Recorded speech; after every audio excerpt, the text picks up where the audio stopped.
హల్లెలూయా హల్లెలూయా హల్లెలూయా. సరే, చివరిసారిగా కుటుంబ ప్రార్థన ఎక్కడ జరిగింది? చివరిసారిగా నా ద్వారా దేవుడు మీతో మాట్లాడిన వాక్యం అంశం ఏంటి తెలుసా? చివరిసారిగా దేవుడు నా ద్వారా మీ అందరితో మాట్లాడిన అంశం ఏంటంటే, క్రిస్మస్ విషయంలో ఫిలిప్పీ సంఘాలకున్న లక్షణం, ఫిలిప్పీ సంఘస్థులకున్న లక్షణం మీలో ఉందా అనే అంశం గురించి దేవుడు మాట్లాడినాడు. ఆ రోజు ఫిలిప్పీ సంఘస్థుల గురించి మాట్లాడినాడు. ఫిలిప్పీ సంఘస్థులు, ఆ విశ్వాసులు ఎలాంటి వారు, క్రిస్మస్ విషయంలో మీరేం చేస్తున్నారు, మీకేమన్నా ఫిలిప్పీ సంఘస్థుల లక్షణము క్రిస్మస్ విషయంలో మీకేమన్నా ఉందా అనే అంశం గురించి దేవుడు మాట్లాడినాడు. చాలా రోజులు అయిపోయింది కాబట్టి ఒకవేళ మీరు మర్చిపోయి ఉంటే మరలా వినండి, విని ఆశీర్వదించబడండి. అయితే మత్తయి సువార్తలో మనం 18వ అధ్యాయాన్ని ధ్యానిస్తున్నాం, చివరికి వచ్చేసినాం. మత్తయి సువార్తలో చివరిసారిగా మనం మాట్లాడుకున్న దేవుడు నా ద్వారా మాట్లాడిన అంశం ఏంటంటే, క్షమించలేని క్షమించే తత్వం నీలో ఉందా అనే అంశం గురించి మాట్లాడినాడు. ఆ రోజు దేని గురించి మాట్లాడినాడు? క్షమించని క్షమించే తత్వం నీలో ఉందా అనే అంశం గురించి దేవుడు ఆ రోజు మాట్లాడినాడు. ఈరోజు కూడా ఒక అంశం గురించి దేవుడు మాట్లాడతాడు. అది మాట్లాడితే 18వ అధ్యాయం మత్తయి సువార్తలో ముగిసిపోతుంది. ముగిసిపోయిన తర్వాత ఇంకా జరగబోయే కుటుంబ ప్రార్థనలో 18వ అధ్యాయాన్ని ఇంకొన్ని రోజులు ఆపి, ఇంకా 19వ అధ్యాయం ఈ మత్తయి సువార్తని కొన్ని రోజులు ఆపి, ఇది ఏ సీజను? Christmas season. ఏ సీజను? యేసుక్రీస్తు పుట్టిన రోజు కాదమ్మా, నెల. క్రిస్మస్ సీజన్ అంటారు దీన్ని. ఈ క్రిస్మస్ సీజన్లో యేసుక్రీస్తు పుట్టినారు కాబట్టి ఇకపై రాబోయే రోజుల్లో అన్ని యేసుక్రీస్తు వారు జన్మదినం సందర్భంగా ఈ సీజన్ అంతా క్రిస్మస్ సంబంధించిన అంశాలే దేవుడు నా ద్వారా మీ అందరితో మాట్లాడతాడు. ఈరోజు మాత్రం ఆ 18వ అధ్యాయాన్ని ముగించేసి ఇంకా రాబోయే ఇంకా కుటుంబ ప్రార్థనలో క్రిస్మస్ సంబంధించిన సందేశాలు మాత్రమే ఉంటాయి. ఈ పండగ అయిపోయిన తర్వాత, క్రిస్మస్ అయిపోయేంత వరకు క్రిస్మస్ సందేశాలే మీరు వింటారు. అసలు క్రిస్మస్ ఎందుకు జరుపుకుంటున్నాం, ఎందుకు వచ్చింది, దాని ముందు స్టోరీ, దాని ముందు సందర్భాలు ఏంటి, దాన్ని పుట్టు పూర్వోత్తరాలు ఏవి అనేది మనము రాబోయే రోజుల్లో దేవుడు నా ద్వారా మీకు అందరికి తెలియజేస్తాడు. హల్లెలూయా. అయితే ఈరోజు చివరిగా ఈ మత్తయి సువార్తలో 18వ అధ్యాయంలో చివరిగా ఒక అంశం గురించి దేవుడు మీకు అందరికీ చెప్పాలనుకుంటున్నాడు. ఆ అంశాన్ని చెప్పేసిన తర్వాత రేపటి నుంచి మనం దానిలోకి క్రిస్మస్ సంబంధించిన అంశాలు మనం చూసుకుంటాం. హల్లెలూయా. సరే, మత్తయి సువార్త 18వ అధ్యాయం 35వ వచనం నేను చదువుతాను. మీలో ప్రతివాడును తన సహోదరుని హృదయపూర్వకముగా క్షమింపని యెడల నా పరలోకపు తండ్రియు ఆ ప్రకారమే మీ ఎడల చేయునను. హల్లెలూయా. ఇక్కడ దేవుడు చెప్తున్న మాట, మీలో ప్రతివాడును తన సహోదరుని మనస్ఫూర్తిగా క్షమించకపోతే మీ పరలోకపు తండ్రి కూడా మీ ఎడల అలాగే చేస్తాడు అని దేవుడు ఇక్కడ చెప్తున్నాడు. ఈ అంశం నుంచి దేవుడు ఈరోజు మన అందరితో మాట్లాడాలనుకుంటున్న మాటలు ఏంటంటే, మీరు ఏదైతే చేస్తారో దేవుడు దాన్ని మీకు చేస్తాడు. చెప్పండి.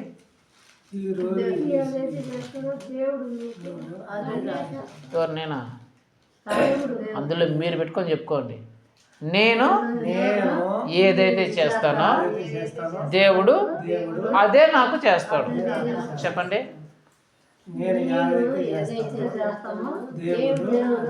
అదే చేస్తాడు. నువ్వు ఏదైతే చేస్తావో దేవుడు నీకు అదే చేస్తాడు. అదే అంశం ఇక్కడ దేవుడు చెప్తున్నమాట. మీరు ఇతరులను మనస్ఫూర్తిగా మీరు క్షమించకపోతే నేను కూడా మనస్ఫూర్తిగా క్షమించను. ఒకవేళ మీరు మనస్ఫూర్తిగా క్షమిస్తే నేను కూడా మనస్ఫూర్తిగా క్షమిస్తాను. అంటే మీరు ఏమైతే చేస్తారో అదే నేను మీకు చేస్తా.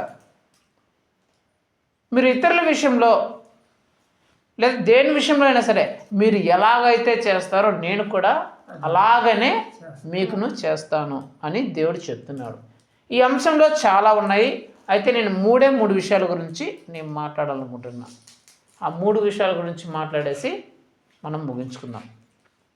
ఆ 3 విషయాలు ఏంటంటే, ఇతరులకు మనం ఏం చేస్తామో అది దేవుడు మనకు దానినే చేస్తాడు. అందులో మొట్టమొదటిగా ఆ 3 అంశాలంటే, ముందు ఇతరుల విషయంలో మనం ఏం చేస్తామో దేవుడు మనకు కూడా అలాగనే చేస్తాడు.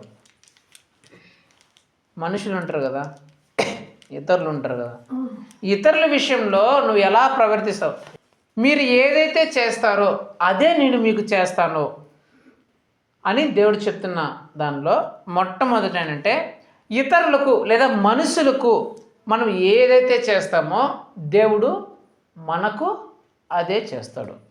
అంటే ఇతరులకు నువ్వు మంచి చేస్తే దేవుడు నీకు మంచి చేస్తాడు. ఇతరులకు నువ్వు మేలు చేస్తే దేవుడు నీకు మేలు చేస్తాడు. ఇతరులకు నువ్వు కీడు చేస్తే దేవుడు కూడా నీకు కీడే చేస్తాడు. ఇతరులకు నువ్వు నష్టం చేస్తే దేవుడు నీకు కూడా నష్టం చేస్తాడు. ఇతరులు నీకు అన్యాయం చేస్తే దేవుడు కూడా నీకు అన్యాయం జరగలే చేస్తాడు. ఇతరులు నువ్వు చెడు చేస్తే దేవుడు నిన్ను కూడా చెడిపోయేలాగే చేస్తాడు. ఒకవేళ ఇతరులు నువ్వు నిందించి దూషించి తిడితే నువ్వు కూడా నిందల పాలయ్యేలాగా, ఇతరులు నిన్ను తిట్టేలాగా, నిన్ను దూషించేలాగా అలాంటి పరిస్థితుల్లో దేవుడు నిన్ను పంపిస్తాడు. అంటే నువ్వు ఏదైతే ఇతరులకు చేస్తావో అదే దేవుడు నీకు చేస్తాడు. చాలామంది చెప్తుంటారు, నేనేం చేయలేదు కానీ వాళ్ళు నన్ను నిందిస్తున్నారు, తిడుతున్నారు, దూషిస్తున్నారు, నాకు కీడు చేస్తున్నారు, నా గురించి చెడుగా చెప్తున్నారు అని మీరు చెప్తూ ఉండొచ్చు. ఈరోజు మీకు వాళ్ళు అలా చేస్తూ ఉండొచ్చు, మిమ్మల్ని నిందిస్తుండొచ్చు, మిమ్మల్ని తిడుతూ ఉండొచ్చు, మీకు కీడు చేస్తుండొచ్చు, మీకు నష్టం కలిగిస్తుండొచ్చు, మీకు దుఃఖాన్ని కన్నీరు కలిగించే పరిస్థితి వాళ్ళు చేస్తూ ఉండొచ్చు. కానీ ఖచ్చితంగా దేవుడు దాన్ని వాళ్ళ మీదకి ఖచ్చితంగా పంపిస్తాడు. వారు ఎలాగైతే నీ ఎడల ప్రవర్తించారో ఖచ్చితంగా దేవుడు వారికి కూడా అలాగ జరిగేలాగా, ఆ పరిస్థితులకు వెళ్ళేలాగా దేవుడు చేస్తాడు. ఒకవేళ నీకు ఎవరైనా మేలు చేశారు, సహాయం చేశారు, నిన్ను ఆదుకున్నారు అనుకో, దేవుడు ఖచ్చితంగా వారి మీద కూడా దాన్ని పంపిస్తాడు. వారిని కూడా ఆదుకునేలాగా, వారికి కూడా సహాయం కలిగేలాగా, వారు కూడా మేలు కలిగేలాగా దేవుడు ఖచ్చితంగా ఆ పరిస్థితిని వాళ్ళు కూడా తీసుకొస్తాడు. అదేవిధంగా నువ్వు ఎవరినైనా దూషిస్తే, నువ్వు ఎవరైనా తిడితే, నువ్వు ఎవరినైనా నిందిస్తే, నువ్వు ఎవరికైనా కీడు అపకారం చేస్తే దేవుడు ఖచ్చితంగా నీకు కూడా కీడు వచ్చేలాగా, నీకు కూడా అపకారం కలిగేలాగా, నిన్ను కూడా నిందించేలాగా, నిన్ను కూడా అవమానించేలాగా, నిన్ను కూడా దూషించేలాగా అలాంటి పరిస్థితులకు దేవుడు నిన్ను కూడా తీసుకెళ్తాడు. ఎందుకు చెప్తున్నానంటే, ఒకవేళ నువ్వు ఇతరులకు ఏదైనా చేస్తే వాళ్ళు ఎలాంటి దాన్ని అనుభవించారో నువ్వు కూడా అనుభవించాలిగా, నీకు తెలుస్తుందిగా. అప్పుడు అది మేలైనా సరే కీడైనా సరే. ఇప్పుడు ఈడే ఉన్నాడు అనుకో, ఈడు ఏం చేయాలో నాకు ఈయన చెమ్మ పట్టు కొట్టినా అనుకో, ఆ నొప్పి అడు తెలుస్తుందా లేదా? ఆ నొప్పి ఎంత భయంకరంగా ఉంటుందో అది ఎప్పుడు తెలుస్తుంది నాకు కూడా పడితే తెలుస్తుంది, అంతే కదా. వాడు తెలిసిన నొప్పి వాడు దెబ్బ పడితే వాడికి నొప్పి తెలుస్తుంది. అది ఎంత నొప్పో ఎప్పుడు తెలుస్తుంది? అదే దెబ్బ నా మీద పడితే అప్పుడు నాకు తెలుస్తుంది. లేదు, వాడికి సహాయం చేసినాను, ఏదో వాడు ఆకలితో ఉన్నాడు, ఒక ఇడ్లీ ఇచ్చినాడు, రా తీసుకొని తినిపోరా అని చెప్పిన, వాడు బిర్యానీ తిన్నాడు, అబ్బా ఎంత బాగుంది, ఇప్పుడు నా మనసు ఎంత ప్రశాంతంగా ఉంది, ఎంత సుఖంగా ఉంది, అబ్బా ఎంత మంచోడు అని అనుకున్నాడు అనుకో. అది నేను ఎప్పుడు అనుకుంటా, సేమ్ నాకు కూడా అది జరిగితే, నేను కూడా అట్లా ఆకలితో ఉన్నప్పుడు ఎవరన్నా నాకు అలా పెడితే అప్పుడు నేను అనుభవిస్తా ఎంత బాగుండేదని. అంటే నువ్వు అనుభవించేది ఎప్పుడు అనుభవిస్తా అంటే, ఇతరుల విషయంలో నువ్వు ఎలాగైతే చేస్తావో, వాళ్ళు ఏదైతే అనుభవిస్తారో అది నీకు జరిగితే నీకు కూడా అది తెలుస్తుంది. అలాగే నువ్వు ఇతరులకు ఏం చేసినా సరే, అది కీడు కానీ మేలు కానీ ఏం చేసినా సరే అది దేవుడు నువ్వు కూడా అనుభవించేలాగా చేస్తాడు ఖచ్చితంగా. అదే దాని అర్థం. మీరు ఏదైతే చేస్తారో అదే మీకు చేస్తాను నేను. అది మంచి అయినా సరే చెడైనా సరే, ఇతరులకు నువ్వు ఏమైతే చేస్తావో, ఇతరులు నీ వలన దేన్నైతే అనుభవిస్తారో దాన్ని నువ్వు కూడా అనుభవించేలాగా దేవుడు చేస్తాడు ఖచ్చితంగా. సో మనం ఆలోచించుకోవాలి ఇతరుల విషయంలో మనం ఎలాగుంటున్నాం. ఇతరులు మేలు చేసేవాళ్ళలాగా, మంచి చేసేవాళ్ళలాగా, ఇతరులకి న్యాయం చేసేవాళ్ళలాగా, ఇతరులకి మంచి పరిస్థితులను తెచ్చేలాగా, ఆనందాన్ని, నవ్వును, సంతోషాన్ని తెచ్చేవాళ్ళలాగా మనం ప్రవర్తిస్తున్నామా, లేకపోతే ఇతరులకు నష్టం, కీడు చేసేలాగా, ఇతరులను దుఃఖపెట్టేలాగా, ఇతరులను ఏడిపించేలాగా, ఇతరుల మీద దూషణలు, నిందలను, అవమానం పరిచేలాగా ఇలాగ మనం ఇతరుల విషయంలో చేస్తున్నామా అనేది మనం గ్రహించాలా. ఒకవేళ మనం ఏ తప్పు లేకుండా ఇతరులు నిందిస్తున్నారు, అవమానిస్తున్నారు అనుకో, దానికి నువ్వు ప్రతీకారం తీర్చుకోవాల్సిన పనిలే. నేను చాలాసార్లు చెప్తా ఈ విషయం. పగ తీర్చుకునే పని ఎవరిదే? దేవుడిది. ఆయన చూసుకుంటాడు. నీ పని ఏంటి? నువ్వు దేవుని ప్రేమ కలిగి దేవుని ప్రేమను నువ్వు తెలియచేయాలి. అలా కాకుండా నువ్వు పగ తీర్చుకుంటే, నేను అప్పుడే చెప్పిన, పగ పెరుగుతుంది తప్ప తగ్గేది ఏముండదు. నీ ప్రవర్తన ఎలాగ ఉండాలంటే ఎప్పుడు కానీ మేలు చేసేలాగా, మంచి చేసేలా, న్యాయం చేసేలాగా ఉండాల. నువ్వు కానీ కీడు చేసేలాగా, అన్యాయంగా ప్రవర్తిస్తే ఖచ్చితంగా దేవుడు నిప్పులు కుప్పను పోస్తాడంటాడు. వాక్యం చెప్తుంది, సామెతలో ఉంటుంది. పగ తీర్చుకునే పని నాకు వదిలేయి, నిప్పులు కుప్పలను వాళ్ళ మీద కుమ్మరిస్తాను అంటాడు యేసు ప్రభు. ఒకవేళ నువ్వు మంచిగా ఉన్నా సరే, నువ్వు న్యాయంగా ఉన్నా సరే, ఇతరులు నీకు అన్యాయం చేస్తుంటే, ఇతరులు నీకు కీడు చేస్తుంటే, ఇతరులు నీకు నష్టపరుస్తుంటే నువ్వేం టెన్షన్ పడుకో, నిప్పులు కుప్పని నేను వాళ్ళ మీద కుమ్మరిస్తాను అంటాడు.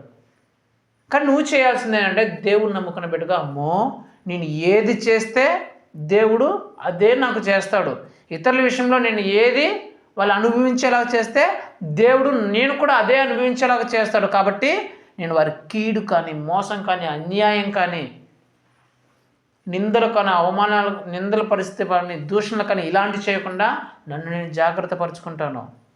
ఇతరుల విషయంలో ఎప్పుడు నేను మేలే చేస్తాను, ఇతరుల విషయంలో ఎప్పుడు నేను మంచిదే చేస్తాను, ఇతరుల విషయంలో ఎప్పుడు నేను న్యాయమే చేస్తాను, ఇతరులను దూషించే పనులు కానీ, నిందించే పనులు కానీ, కించపరిచే పనులు కానీ, అవమానించే పనులు కానీ నేను చేయను అనే భయం కలిగి ఉండాలి. ఎందుకంటే నేను ఏదైతే చేస్తానో అదే నాకు ప్రతిఫలముగా వస్తుంది. చాలా వాక్యాలు ఉంటాయి. మీరు చేసినట్టే మీకే చేయబడను అనేది చాలా వాక్యాలు ఉంటాయి బైబిల్లో. మొట్టమొదటిగా ఇతరుల విషయంలో నువ్వు ఏదైతే చేస్తావో దేవుడు నీకు అదే చేస్తాడు.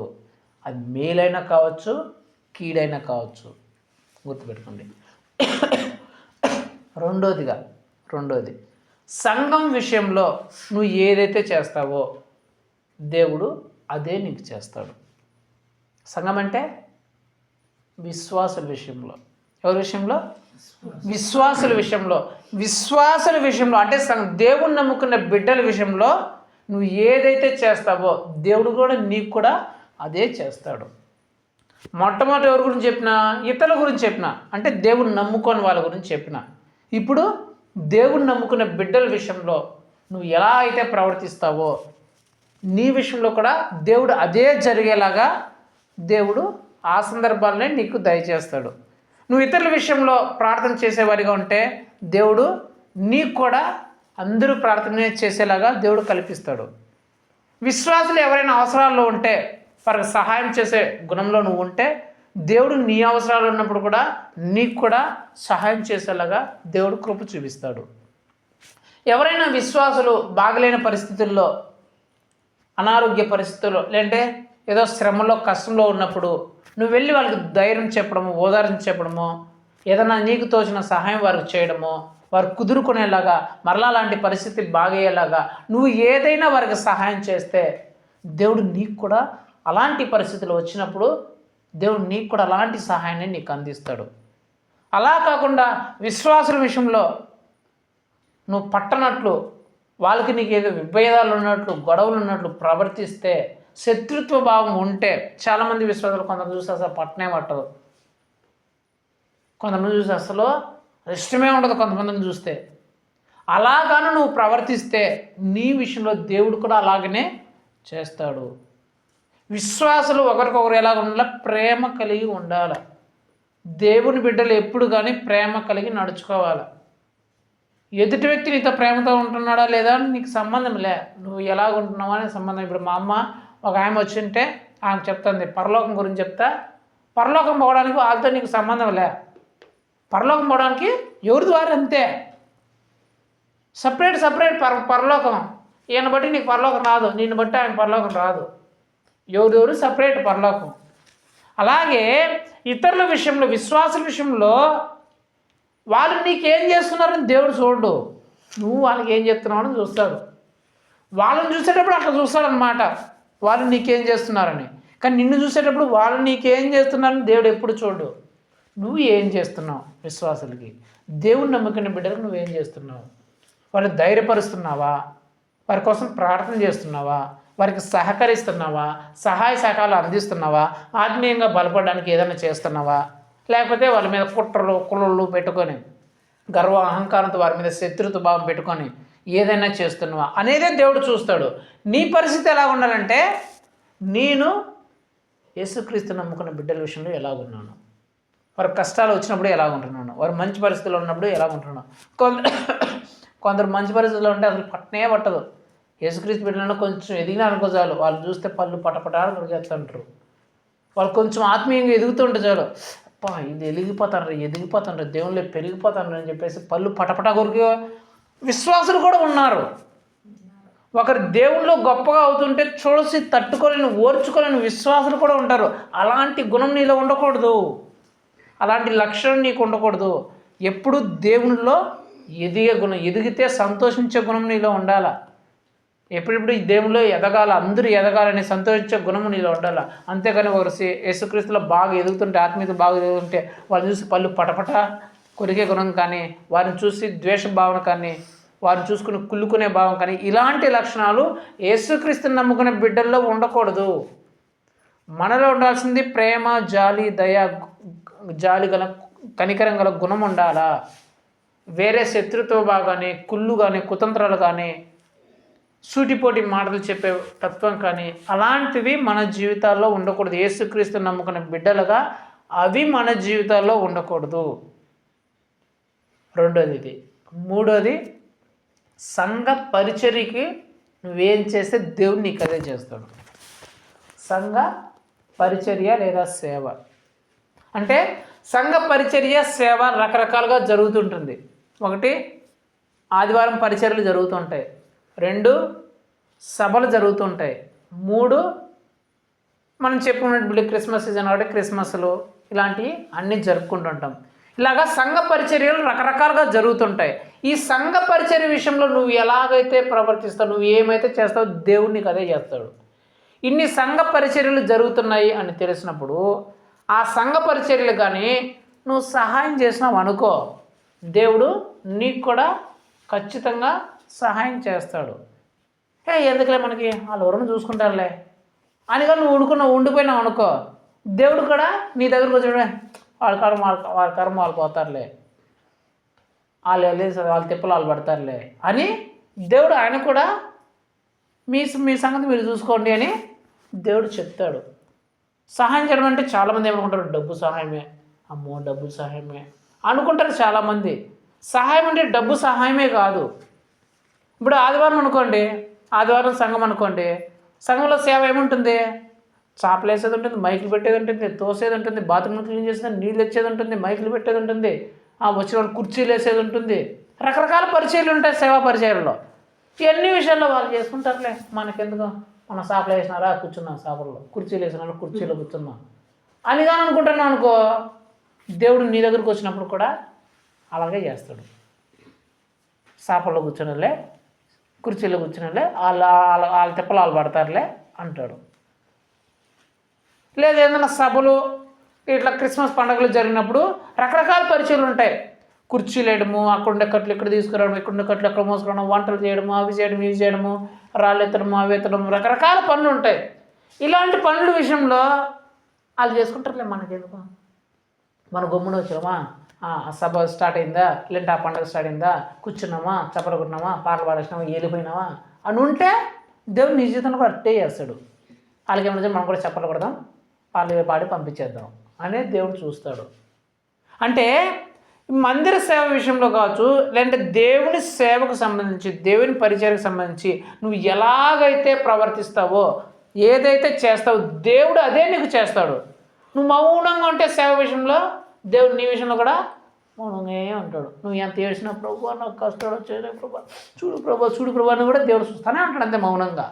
ఏం చేయడు. ఎందుకు? నువ్వేం చేయాలి కదా. నువ్వు దేవుడి సేవకు ఏమైనా చేసింటే, దేవుని పరిచయం ముందుకు సాగడానికి ఏమైనా చేసింటే దేవుడు నీకు కూడా అలాంటి సమయం వచ్చినప్పుడు దేవుడు కూడా ముందు వచ్చి దేవుడు నీ కోసం చేస్తాడు. నువ్వేం చేయకుండా వాళ్ళు చేసుకుంటారు లేదని మనకెందుకు అని చెప్పి సైలెంట్గా కూర్చోంటే దేవుడు నిన్ను కూడా చూసి సైలెంట్గా కూర్చుంటాడు. సామెతలో 1వ అధ్యాయం ఉంటుంది. అది నా సొంత వాక్యం కాదు.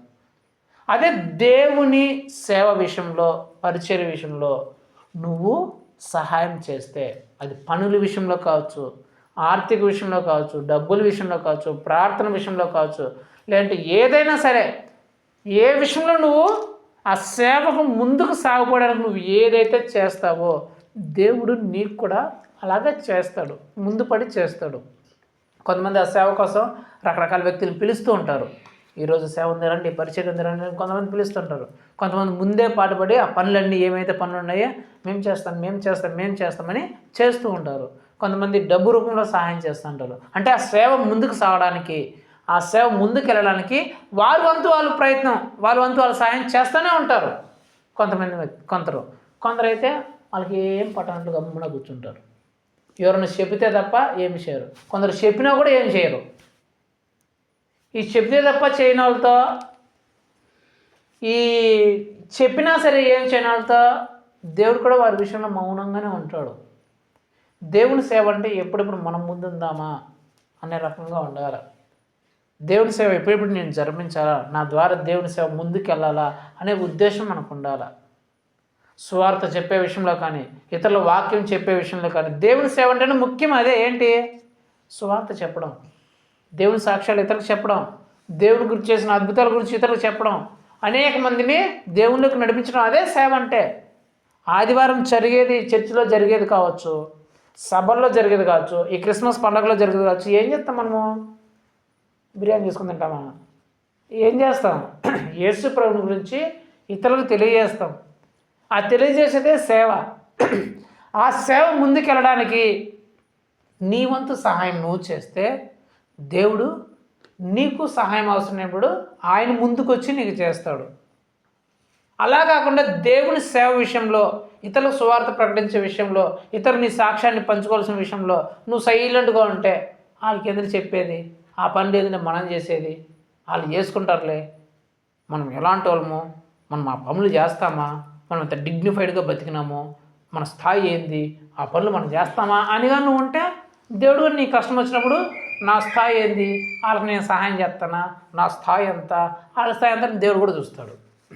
దేవుని పరిచయ విషయంలో, సేవ విషయంలో నువ్వు కానీ నీ స్థాయిని చూసి నేనేం చేసేది, నా స్థాయి గొప్పది, నేను అలాంటి పనులు చేస్తానా అని అంటే దేవుడు నీ దగ్గరికి వచ్చినప్పుడు కూడా, నీకు అవసరమైనప్పుడు కూడా నా స్థాయి ఏంటని దేవుడు కూడా చూస్తాడు.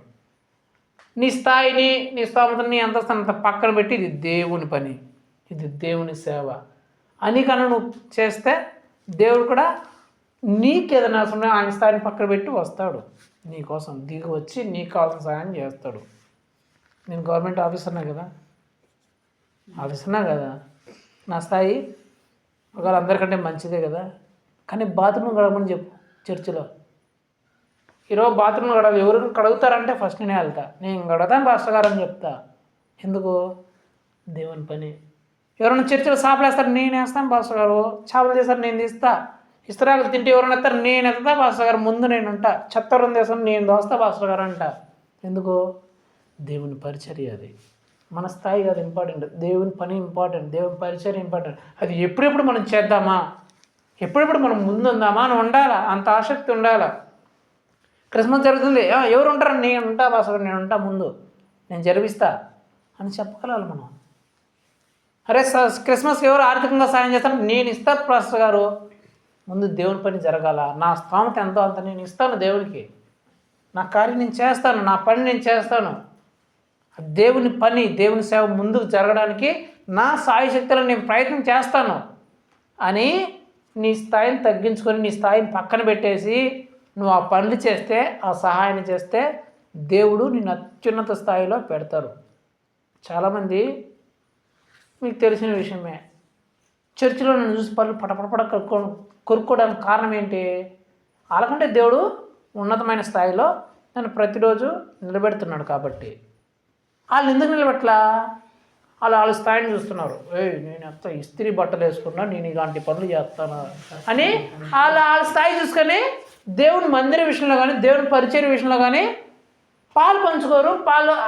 ఆ విషయమే వాళ్ళకి తెలియదు. వాళ్ళు ఆ విషయంలోనే వాళ్ళు ఉండరు. కాబట్టి వాళ్ళ స్థాయి ఎక్కడుందో అక్కడే ఉంటుంది. నేనైతే అట్ట కాదు, నా స్థాయి లేదు, ఏమి లేదు. దేవుని ముందు నేను ఒక పెంటని, మురికి గుంటని అని చెప్పేసి ఏ పని ఇచ్చినా ఏదో ఒకటి పని చేస్తూనే ఉంటుంది దేవుని సన్నిధిలో. ఏ పనైనా కావచ్చు, బాత్రూమ్ కడిగే పని కావచ్చు, తిన్న ప్లేట్లు ఎత్తే పని కావచ్చు, చెత్తలో సేవనొచ్చు, మైకులు పెట్టే పని కావచ్చు, ఏ పని ఇచ్చినా సరే నేను మనస్ఫూర్తిగా ప్రశాంతంగా ఆనందంగా సంతోషంతో చేస్తాను. అందుకే దేవుడు నా స్థాయిని కూడా పెంచుతూ పోతాడు. ఇదంతా ఎందుకు చెప్తున్నాను? నా గొప్పల కోసం కాదు.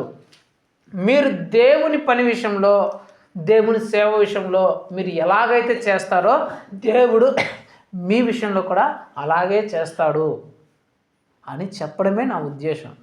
కాబట్టి 3 విషయాలు చెప్పా. మొట్టమొదటి, ఇతరుల విషయంలో నువ్వు ఎలాగైతే చేస్తావో, ఏమైతే చేస్తావో అదే నీ విషయంలో దేవుడు కూడా చేస్తాడు. అది మంచి అయినా కావచ్చు, చెడు అయినా కావచ్చు. రెండోది, విశ్వాసుల విషయంలో నువ్వు ఎలాగైతే ప్రవర్తిస్తావో అలాగే నీ విషయంలో కూడా దేవుడు ప్రవర్తించేలాగా చేస్తాడు. కొందరు వందనాలు చెప్తే కూడా చెప్పరు, కొందరు వందనాలు అడిగి చెప్పించుకోవాలా, కొందరు వందనాలు చెప్పినా కూడా పెద్ద గర్వంగా ఫీల్ అవుతారు. వందనాలు మనం ప్రతి ఒక్కరికి చెప్పాలి, స్తోత్రాలు ప్రతి ఒక్కరికి చెప్పాలి. కొందరు వందనాలు చెప్తే కూడా వాళ్ళు ఏదో పెద్ద ఐఏఎస్ ఆఫీసర్ లెవెల్లో ఉన్నట్టు వందనాలు కూడా చెప్పరు. తిరిగి ఎవరైనా వందనాలు అయితే వందనాలమ్మా అని కూడా చెప్పరు. కొందరు కనిపిస్తే కూడా విశ్వాసులు వందనాలు చెప్పుకోరు. ఎప్పుడైనా కానీ విశ్వాసులు మొట్టమొదటిగా కనిపిస్తారని చెప్పుకోవాల్సింది ప్రైజ్ లార్డ్, స్తోత్రము, వందనాలను చెప్పుకోవాలి. అది మంచి లక్షణం. ఎవరైనా కావచ్చు, పిల్లలు కావచ్చు, పెద్దలు కావచ్చు, ముసలు కావచ్చు, చచ్చిపోయే వాళ్ళు కూడా కావచ్చు, ఎవడైనా కావచ్చు. కనిపిస్తానే ఒక విశ్వాసం ఇంకో విశ్వాసం కనిపిస్తానే ఫస్ట్గా చెప్పుకోవాల్సింది ఏంది? వందనాలమ్మా, దేవుని స్తోత్రాలమ్మా, ప్రైజ్ లార్డ్ అమ్మా అని చెప్పుకోవాలి. చాలామంది పాస్టర్ మాత్రమే చెప్తారు, దేవుని సేవలు మాత్రమే వందనాలు చెప్తారు, ఇంక ఊరు చెప్పరు. ఇంక పాస్టర్ మాత్రమే కనిపిస్తారు, ఇంక ఊరు కనిపించరు. చిన్నోళ్ళైనా పెద్దోళ్ళైనా సరే, మీరు ఎక్కడున్నా సరే మీకు బిలీవర్స్ కనిపిస్తే, విశ్వాసం కనిపిస్తే వందనాలు చెప్పుకోవాలా. అది మంచి పద్ధతి. సో విశ్వాసుల విషయంలో మీరు ఎలాగైతే ఏమైతే చేస్తారో అలాగే మీ విషయంలో కూడా దేవుడు చేస్తాడు. చివరిగా దేవుని సేవ విషయంలో మీరు ఏదైతే చేస్తారో అదే దేవుడు మీ విషయంలో కూడా చేస్తాడు. దేవుని సేవ విషయంలో మీరు మౌనంగా ఉంటే దేవుడు మీ విషయంలో కూడా మౌనంగా ఉంటాడు.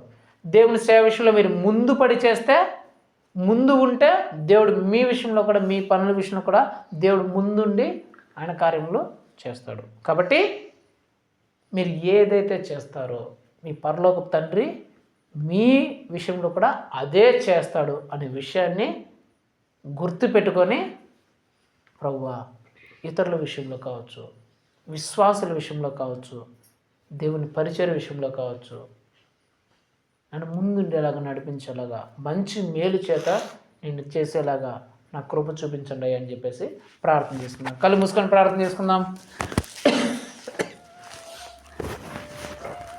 మహోన్నతుడా, సర్వోన్నతుడా, సర్వశక్తి గల దేవా, యేసయ్యా నీ బలమైన, ఘనమైన, శ్రేష్టమైన, పరిశుద్ధమైన నామమును బట్టి మీకు స్తోత్రం చెల్లిస్తున్నాం తండ్రి. ఇదిగో ప్రభా, ఈ రాత్రి కాల సమయం ప్రభా, నా ద్వారా మా అందరితో మీరు మాట్లాడిన ప్రతి ఒక్క మాటను బట్టి మీకు స్తోత్రం చెల్లిస్తున్నాం ప్రభా. ఇదిగో తండ్రి, మీరు చెప్పినారు తండ్రి, మీరు ఏదైతే చేస్తారో మీ పరలోకపు తండ్రి కూడా అలాగే మీ విషయంలో చేస్తారని చెప్పిన దేవా, నీకు స్తోత్రం చెల్లిస్తున్నాం తండ్రి. అవును ప్రభా, మనుషుల విషయంలో మేము ఏదైతే చేస్తామో మా విషయంలో మీరు కూడా అలాగే చేస్తారని చెప్పినారు తండ్రి. అలాగే తండ్రి, మిమ్మల్ని నమ్ముకున్న బిడ్డల విషయంలో, విశ్వాసుల విషయంలో మేము ఏదైతే చేస్తామో అదే మా జీవితంలో కూడా జరుగుతుందని మీరు తెలియజేస్తున్నారు తండ్రి. అలాగేనైనా దేవుని పరిచర్య విషయంలో, దేవుని సేవ విషయంలో మేము ఏదైతే చేస్తామో ప్రభా అదే మా జీవితంలో మీరు చేస్తారని ప్రభా మీరు తెలియజేసిన విధానాన్ని బట్టి మీకు స్తోత్రం చెల్లిస్తున్నాం తండ్రి. ఇదిగో నాయన, ఈ రాత్రి కాల సమయంలో ప్రభా మమ్మల్ని మేము పరీక్షించుకుంటూ సహాయం చేయండి ప్రభా. ఇదిగో తండ్రి ఇతరుల విషయంలో ప్రభా మేము ఏం చేస్తున్నామో మమ్మల్ని మేము పరీక్షించుకోవడానికి సహాయం దయచేయండి ప్రభా. అన్యుల విషయంలో మేము ఎలా ఉంటున్నాం తండ్రి? మేలు చేసేవారిగా ఉంటున్నామా, లేకపోతే కీడు చేసేవారిగా ఉంటున్నామా? మంచి చేసేవారిలాగా ఉంటున్నామా, లేకపోతే చెడు చేసేవారిలాగా ఉంటున్నామా? న్యాయం చేసేవారిలాగా ఉంటున్నామా, లేకపోతే అన్యాయం చేసేవారిలాగా ఉంటున్నామా? లేకపోతే దూషించేవారిలాగా, నిందించేవారిలాగా, అవమానపరిచేలాగా ఉంటున్నామా, లేకపోతే ఘనపరిచేలాగా, హెచ్చించేవారిలాగా మంచిగా చూస్తున్నామా అని మీ ప్రభా మమ్మల్ని మేము పరీక్షించుకోవడానికి సహాయం చేయండి తండ్రి. మేమైతే ప్రభా ఇతరుల విషయంలో ఎప్పుడు నాయన మేలు చేసేవారిలాగా, మంచి చేసేవారిలాగా, న్యాయం చేసేవాళ్ళగా, ఇతరులను గణపరిచేలాగా, ఇతరులను గౌరవించేలాగా మేము ఉండాలి తండ్రి. అలాగా మేము ఉండటం మాకు సహాయం చేయండి ప్రభా. అలాగే విశ్వాసుల విషయంలో కూడా నైనా మేము ప్రేమ కలిగిన ఆయన, శాంతి సమాధానంతో నైనా మేము ఉండులాగా మీరు ప్రభు చూపించండి తండ్రి. అలాగే మీ పరిచర్య విషయంలో, మీ సేవ విషయంలో ప్రభా మేము మౌనంగా ఉండనకూడదు ప్రభా. ఏ చిన్న పరిచర్య ఉన్నా తండ్రి మేము ముందుండాలి ప్రభా. అది పనుల విషయంలో కావచ్చు, ఆర్థిక విషయంలో కావచ్చు, మరి ఏ విషయంలో కావచ్చు, ప్రార్థన విషయంలో కావచ్చు, సువార్త చెప్పే విషయంలో కావచ్చు, సాక్ష్యాన్ని చెప్పే విషయంలో కావచ్చు, ఇతరులు మీ యొద్దకు నడిపించే విషయంలో కావచ్చు ప్రభా. అది ఎలాంటి పరిచర్య అయినా కావచ్చు ప్రభా. మేము ముందుండి ప్రభా చేయటకు మాకు సహాయం దయచేయండి తండ్రి. కృప చూపించండి ప్రభా, సహాయం దయచేయమని బ్రతిమలాడుకుంటూ కృప చూపిస్తాను నమ్ముతూ విశ్వసిస్తూ మా తండ్రి, మా దేవుడు, మా ప్రభువునైనా యేసుక్రీస్తు కదా పరిశుద్ధమైన నామములో వేడుకొంచున్నాం మా పేపర్లోకి తండ్రి. ఆమేన్. నా ప్రాణమా యెహోవాను స్తుతించుము, నా అంతరంగ సమస్తమైన పరిశుద్ధ నామమును స్తుతించుము. నా ప్రాణమా యెహోవాను స్తుతించుము, ఆయన చేసిన పనుల దేనిని మరొకము. ఆమేన్. మన తండ్రి అయిన దేవుడి ప్రేమయు, ప్రభు యేసుక్రీస్తు యొక్క కృపయు, పరిశుద్ధాత్మ దేని అన్యోన్య సహవాసము ఇప్పుడును ఎల్లప్పుడూ ఇక్కడ కూడిన ప్రతి ఒక్కరితో పాటు, మరి ముఖ్యంగా నేను ఏదైతే చేస్తానో అదే దేవుడు నా విషయంలో కూడా జరిగిస్తాడు కనుక నేను జాగ్రత్తగా ఉంటాను.